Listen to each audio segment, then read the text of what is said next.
Kepada founder-founder ataupun Pak Menteri yang korang minat Toyota Alphard, Denza D9 ataupun Zeekr 009, GSC M8 ni kena ada dalam pilihan korang. Perkenalkan, GSC M8 PHEV, MPV plug-in hybrid flagship pertama di Malaysia, kini dibuka untuk tempahan. Tapi apa yang korang boleh dapat dengan GSC M8 ni? Jarak pemanduan sehingga 1308 km kalau korang charge full and juga tangki penuh. Bahagian interior yang nampak mewah. Seating ada massage, heating and cooling function. Untuk safety, ada 360 darjah airbag dalam kereta ni.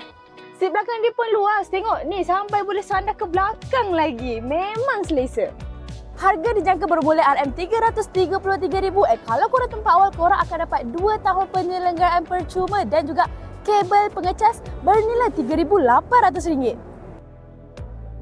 Ini dia Hypetech HT. Wow, memang style. Ada 22 speaker Dolby Atmos 360 degree sound and front row massage seat. Dia boleh pergi sejauh 630 km mengikut NEDC dan kalau dia punya charging pula boleh sehingga 280 kW. Dan berita baik sempena anniversary GAC, korang boleh dapatkan monthly installment serendah RM990. Kalau nak tahu dengan lebih banyak, korang kena layari laman web diorang. Nak tengok kereta apa lagi lepas ni? Cuba komen.